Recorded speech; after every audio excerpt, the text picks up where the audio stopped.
My name is Jasmine Langford, and I'm 24 years old. The moment I realized something was seriously wrong was when the sound of laughter around me started to warp, growing far away and blurred. I was carrying a tray of lemonade across the clubhouse patio during my parents' anniversary cookout when a gust of grill smoke blew straight into my face. My throat clamped shut almost immediately. I tried to pull in a deeper breath, but my chest felt sealed, like something invisible was pressing down on it. I set the tray on the closest table and managed to whisper, "I can't breathe." My father glanced over at me without even standing up. "Get up," he said. "Nobody's buying this act." My mother looked out at the guests and muttered that I was, as usual, fishing for attention. My older sister let out an awkward laugh but stayed where she was. I tried heading toward the clubhouse door, thinking fresher air might help, but my legs buckled under me. My hand hit the drink table on the way down, knocking plastic cups and soda cans across the concrete. That crash was what finally made everyone turn around. My sister's friend shoved through the crowd and knelt beside me. He watched me fighting to speak, checked my pulse, and pulled me back from the smoke right away.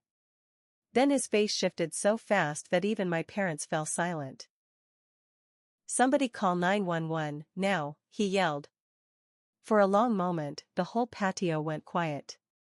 My parents froze, going pale as the guests' attention turned toward them instead of me. I didn't know it yet, but that silence was the first crack in everything they'd worked so hard to hide. Before I get to what he noticed, and why my parents were about to lose far more than control of their party, tell me what it's like outside where you are right now, whether the weather matches your mood, and where in the world you're reading this from. I'm curious how far this one travels. The quiet ended when my sister's friend pulled out his phone and dialed 911 himself. His name was Dr. Adrian Monroe, a pulmonologist who'd known my sister Celeste since college. I'd only met him a couple of times, yet in that moment he showed me more genuine concern than my own family had in years. He moved me away from the smoke, helped me sit up straight, and told me not to strain to talk.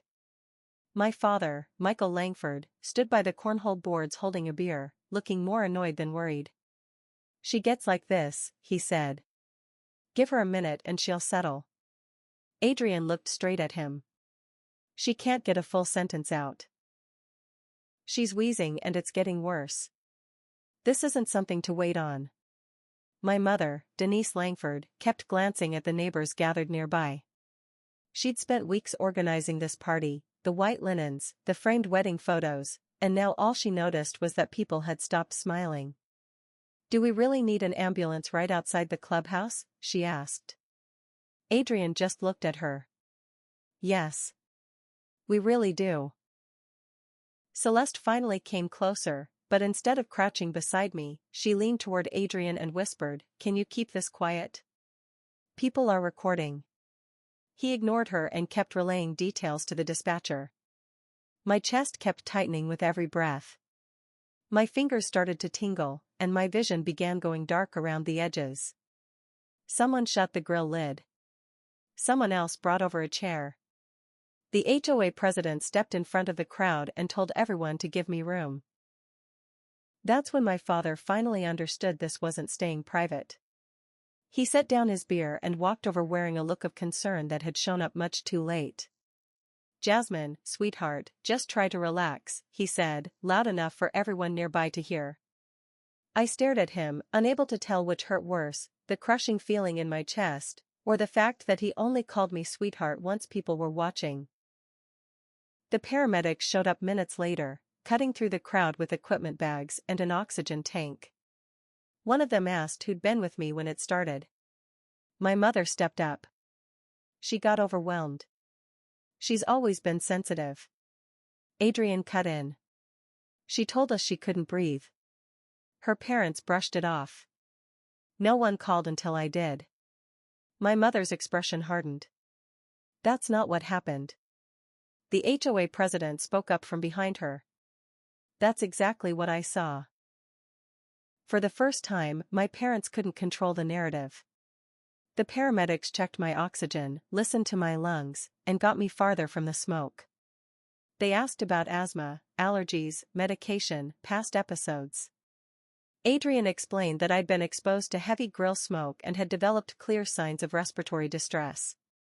He didn't offer a diagnosis, just described exactly what he'd seen and how quickly things had escalated. As they lifted me onto the stretcher, my father asked if the ambulance could exit through the service entrance instead of driving past the main crowd. The paramedic looked at him flatly. "Sir, our priority right now is your daughter." Guests started murmuring again. My mother's face flushed. Celeste just stared at the ground. Watching them from behind the oxygen mask, it finally clicked, they weren't scared of losing me. They were scared of losing control of their image. Adrian told me he'd follow the ambulance in his own car. My mother called after me, "We'll come once we wrap things up here." The doors shut before I could answer. Inside, cold oxygen hissed against my face while the monitors tracked every rushed beat of my heart. My phone buzzed. The first text was from my mother, "Please don't turn this into a neighborhood scandal. We still have guests." I read it twice before flipping the screen face down. As the siren carried me off, one thought kept looping: how many times had they watched me struggle and chosen their image over me? The ambulance brought me to the closest community hospital outside Cary, North Carolina. By the time we arrived, I was shaking so hard the blanket over my legs trembled with me. The nurses moved fast, hooking up monitors, asking questions, checking my breathing. Nobody accused me of overreacting. Nobody told me to calm down for someone else's sake. That alone nearly brought me to tears. A respiratory therapist started treatment while the ER doctor ordered tests to rule out an allergic reaction, cardiac issues, and other causes for the chest tightness. My oxygen levels came up slowly, though the tightness lingered. The doctor told me the grill smoke had likely triggered acute bronchospasm, and that fear and stress had pushed it into a full-blown panic response. "Stress can make respiratory symptoms worse," she told me, "but that doesn't make them fake. What happened to you was real, and calling 911 was the right call." I wanted to bottle those words and replay them every time my father called me dramatic. Given how severe the episode was, and since I still felt shaky, they admitted me overnight for observation. Adrian showed up about 20 minutes later. He waited near the doorway until a nurse told him it was fine to sit. He didn't pretend to be part of my care team, he just asked if I wanted him nearby. I nodded. "I'm sorry," he said. "Celeste's made comments before about you being dramatic." I never pushed back on it. I should have. I looked over at him. "You believed her because she's your friend." His jaw tightened. I believed her because it didn't occur to me that anyone would lie about something like that. It stung, but I respected that he told me the truth. While the nurses adjusted my medication, old memories started surfacing, ones I'd spent years brushing aside. At 14, I came home from soccer practice coughing so hard I could barely talk. My father accused me of faking it to get out of chores. My mother handed me a glass of water and told me not to spoil dinner with another performance. By the next morning I felt fine, and everyone treated that as proof they'd been right all along. Years later, in college, I stayed up late building a website for my father's landscaping business while juggling a full course load. When I told him I was worn out, he said family didn't charge each other for favors. My mother added that real adults didn't complain every time things got hard. I kept at it until I got sick during finals week, and even then, Celeste joked that I'd found a creative way to get sympathy. Each moment had seemed minor on its own. Lying in that hospital bed, I finally saw the full shape of the pattern. My pain was only acceptable when it was quiet and useful to them. My phone buzzed again. My father's message came first: "The website update still needs to be done before Friday. Don't use today as an excuse to push it back." Then my mother: "Post something in the group saying you're fine and it was just anxiety. People are speculating." Then Celeste: "Adrienne's acting like we neglected you. Tell him we were just trying not to cause a scene." Not one of them asked if I could breathe. Adrian noticed my expression change. "What did they say?" I handed him my phone. He read the messages without a word, and the anger on his face was obvious. "Want me to say something to Celeste?" he asked. "No," I said. "I want to see what she says when no one's shielding her from the truth." A nurse came by with water and noticed the glow of the messages on my screen. She just said, "You know you're allowed to silence your phone." It sounded like such a small thing, but I'd never thought of it that way before. I'd spent my whole life believing being a good daughter meant being endlessly reachable. I switched on Do Not Disturb. Later, the doctor came back and told me I'd need follow-up testing, less exposure to smoke, and a calmer environment while I recovered. I almost laughed at that last part. My family had always insisted I was the source of tension, and now a doctor was suggesting my surroundings were part of the problem. Adrian brought me coffee from the cafeteria. "You don't have to figure everything out tonight," he said. He was right, but something had already started shifting in me. My parents ignored me when I said I couldn't breathe, then tried to put me to work before the oxygen mask was even off.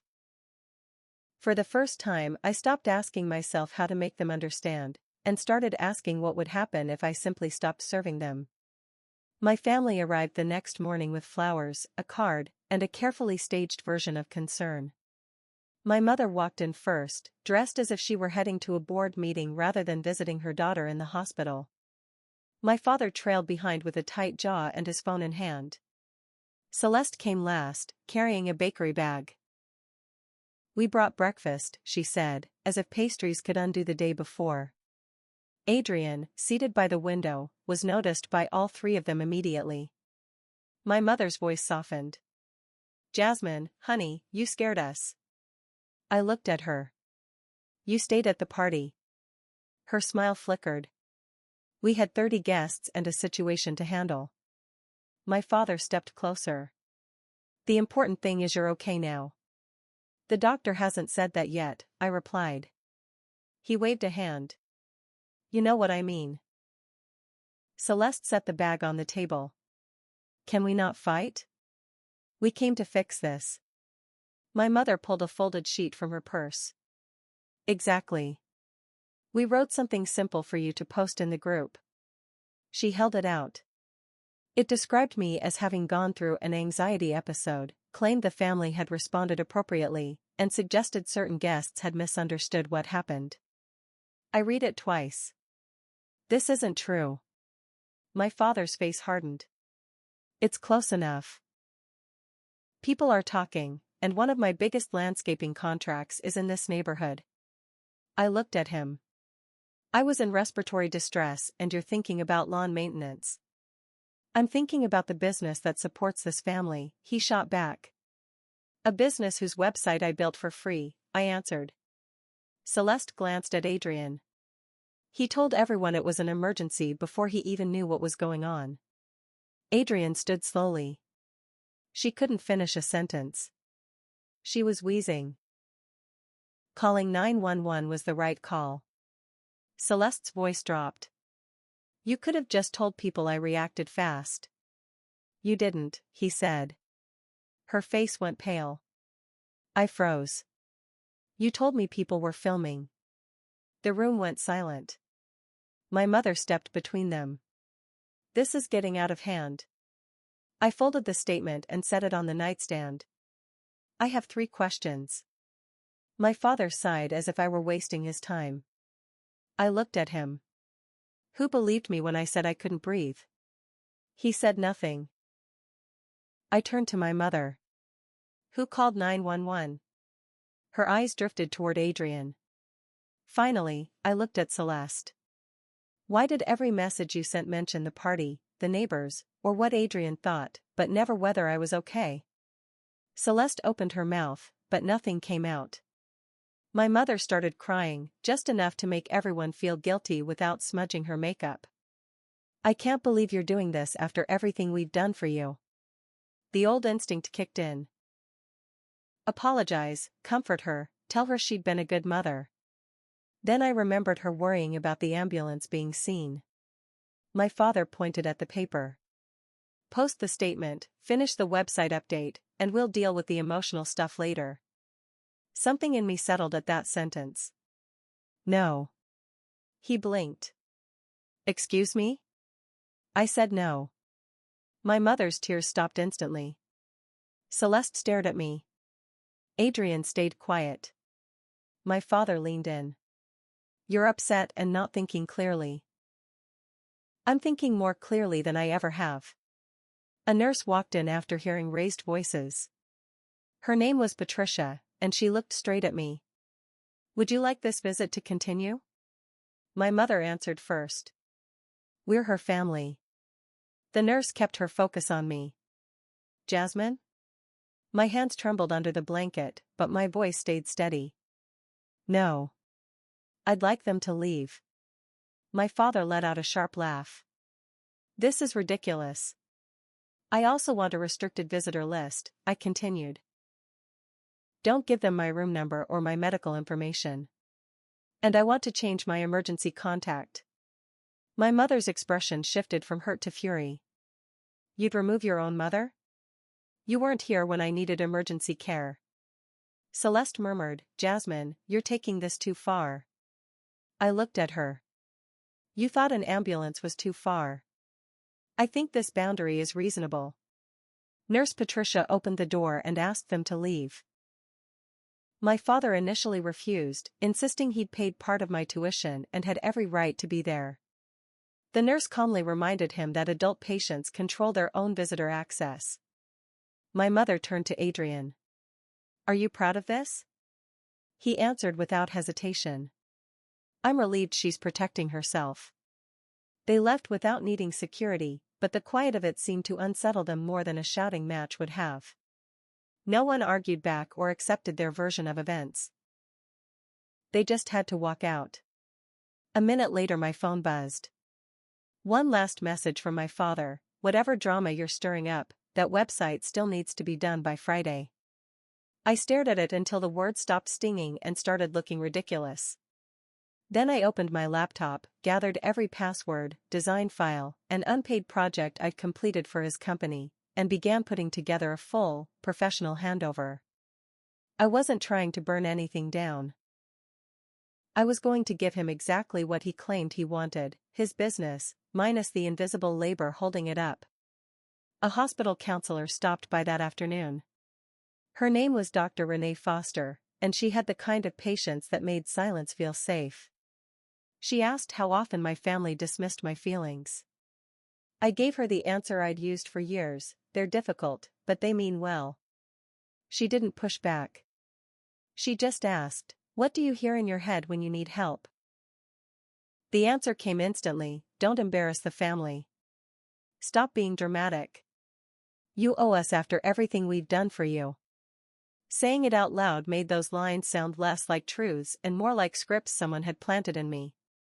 She asked what my life would look like if I kept following them. I pictured myself 5 years later, still updating my father's website at midnight, still making free flyers for Celeste's real estate listings, still organizing neighborhood events for my mother because she told everyone I was good with computers. I saw myself at every holiday, absorbing every jab, leaving each gathering with a headache and a forced smile. Then she asked what might happen if I stopped. That answer scared me, because it also felt beautiful. I imagined my apartment in Raleigh, windows open, plants on the shelf, no family group chat running my schedule.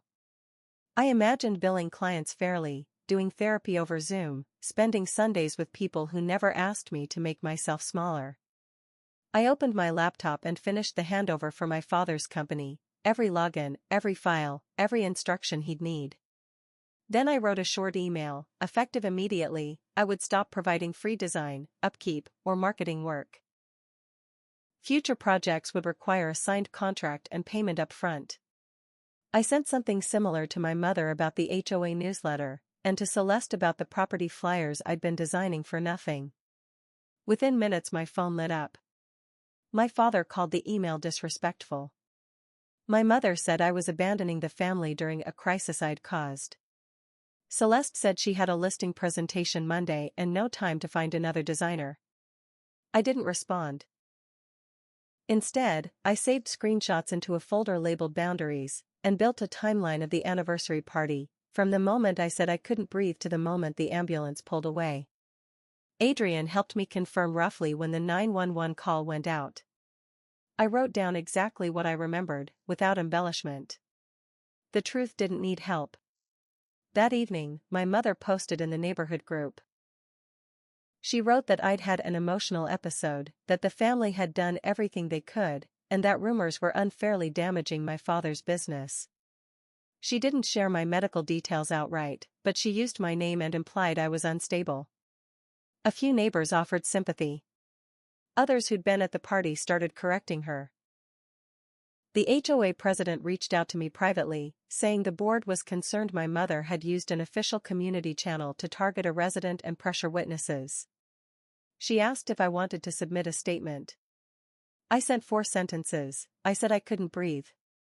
My parents didn't call 911. A guest did, after witnessing respiratory distress. I was taken to the ER and treated. No accusations, no history, just the facts. That was enough. That night, Celeste asked Adrian to tell the HOA she'd been trying to help.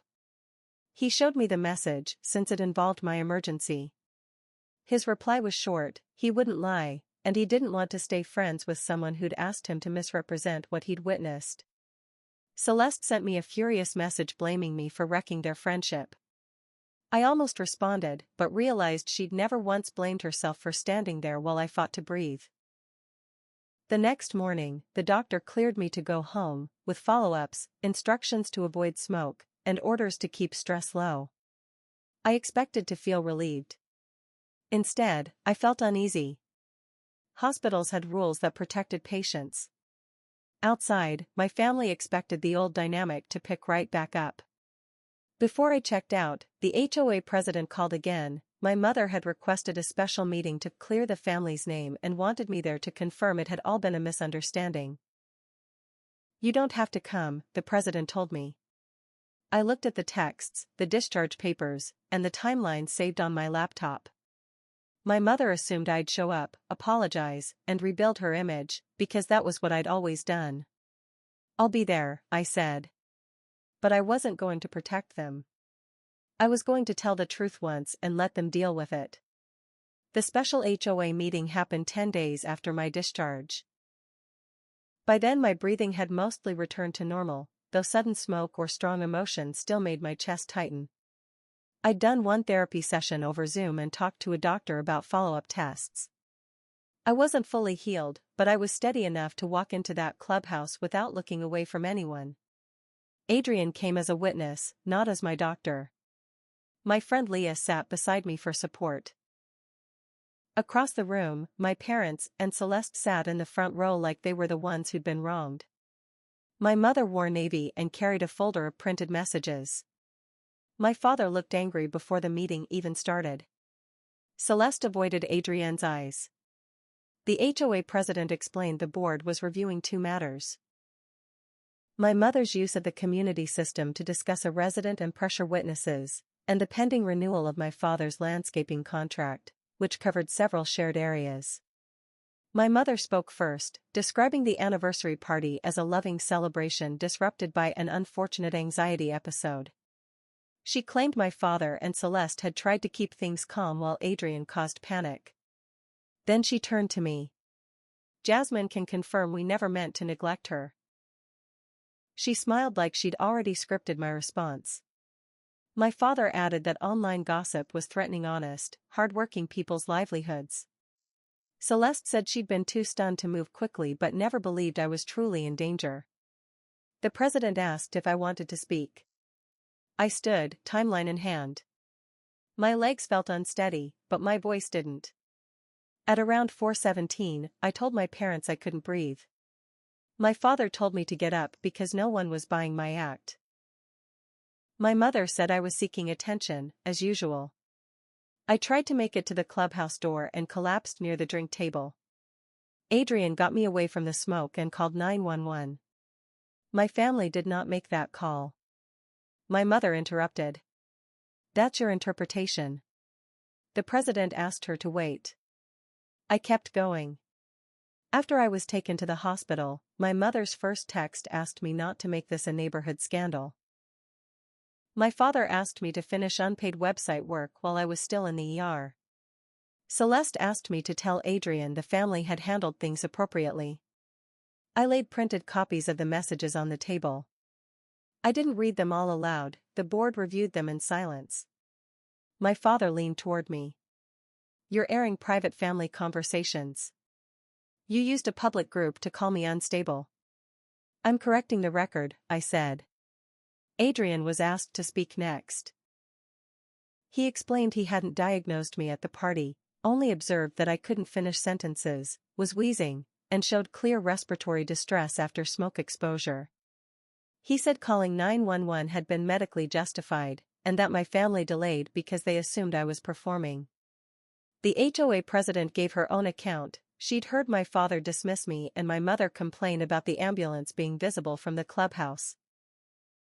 Another neighbor confirmed my father had asked guests not to discuss the incident because it might hurt his business. My mother stood abruptly. Everyone's twisting a terrible moment to make us look cruel. A board member asked whether she'd posted that I'd only had an emotional episode after already learning I'd received respiratory treatment. She admitted she had. I was trying to stop the gossip by putting it on your daughter, the board member replied. Celeste turned to Adrian. You know, I froze. You could have said I was just scared. He looked at her. You didn't ask me to explain that you froze. You asked me to say you acted quickly. That wasn't true. Her face flushed. So you're ending years of friendship over one mistake? I'm ending it because you keep asking other people to absorb the consequences of that mistake. The room fell quiet.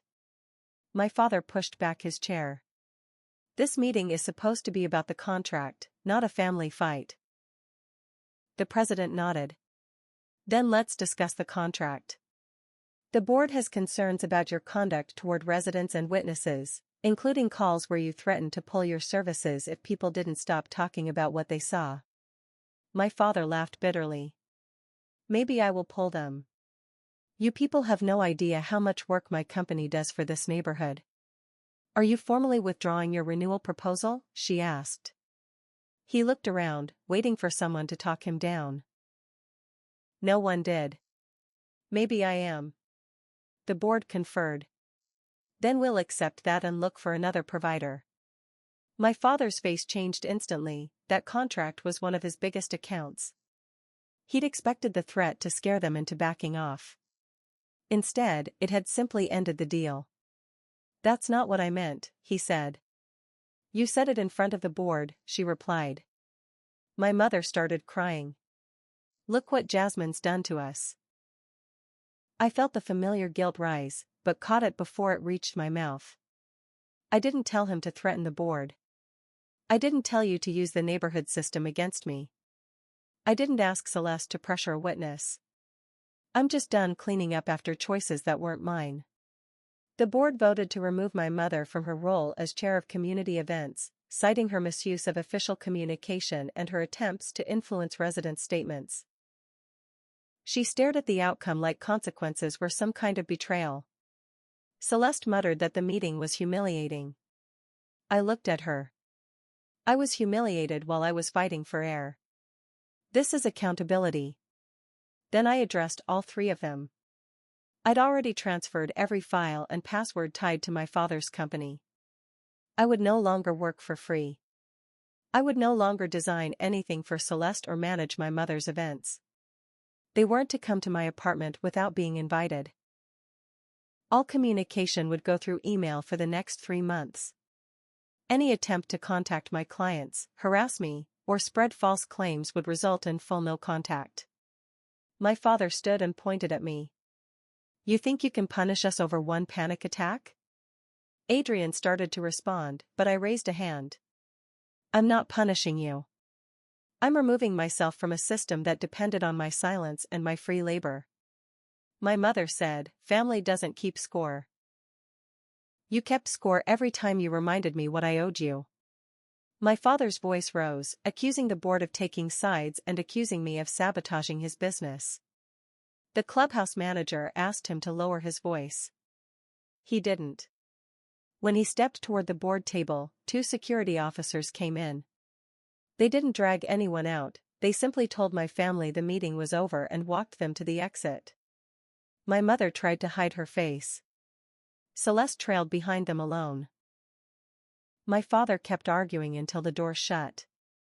I stayed by the table, sitting with the silence they left behind. It wasn't the triumphant quiet I'd once imagined revenge would feel like. It was cleaner than that. For years, their power had depended on me fixing every mess they made. This time, I'd stepped back. My father lost the contract because of his own threat. My mother lost her position because of her own manipulation. Celeste lost Adrienne's friendship because she'd asked him to lie.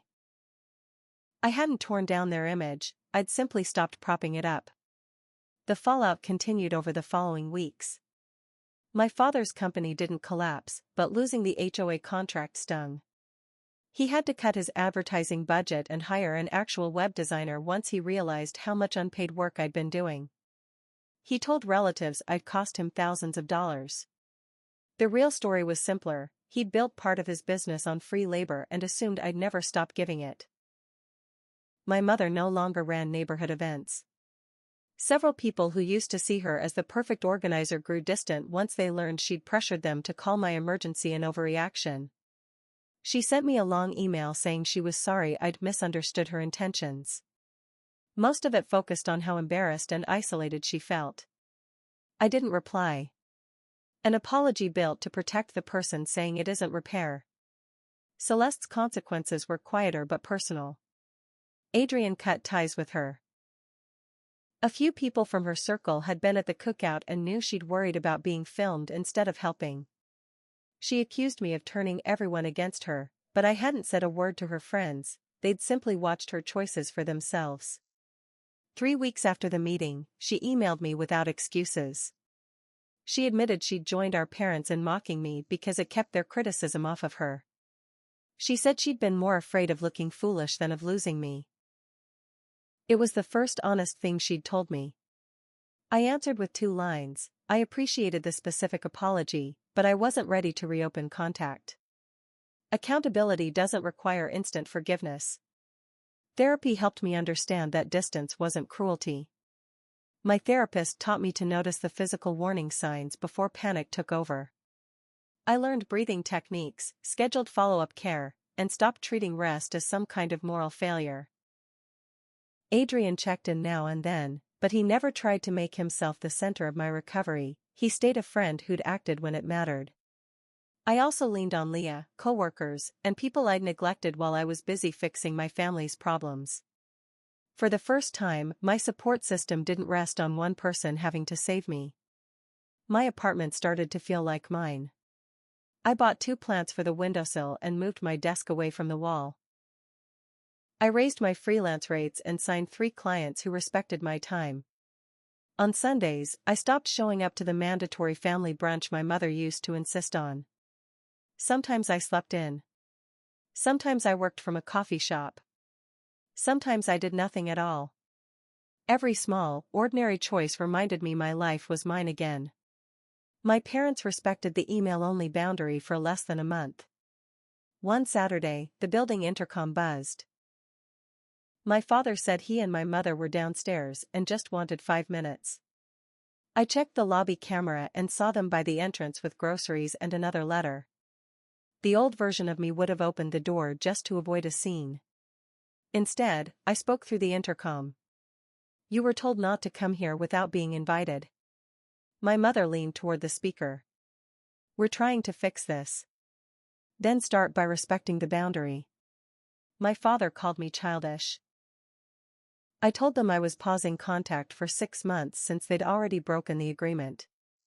When they refused to leave, the building manager stepped in and asked them to go. I watched from upstairs as my mother stared up at the windows, hoping I'd appear. I stepped back before she could see me. Blocking their numbers hurt. Peace didn't erase the grief. I still mourned the parents I once hoped they'd become. I still wanted a mother who'd hear "I can't breathe" and move toward me instead of checking who was watching. I still wanted a father who cared more about my pulse than his contract. Accepting that they might never be those people was harder than confronting them had been. Healing meant I had to stop planning my future around who they might someday become. 6 months later, my breathing was steady, my business was doing better than ever, and my home finally felt safe. I hosted a small dinner for friends. No one asked me to serve everyone. No one mocked me when I stepped outside for air after catching a whiff of smoke from a neighboring building. Leah just quietly shut the window, and the conversation kept going without making me feel like a burden. That moment taught me something the anniversary party never could: real care doesn't need a grand speech. It shows up in small, quiet decisions to believe someone, protect them, and respect them. The deepest thing I took from all of this wasn't that every difficult family deserves to be cut off. It's that love without safety, respect, or accountability doesn't get unlimited access to your life.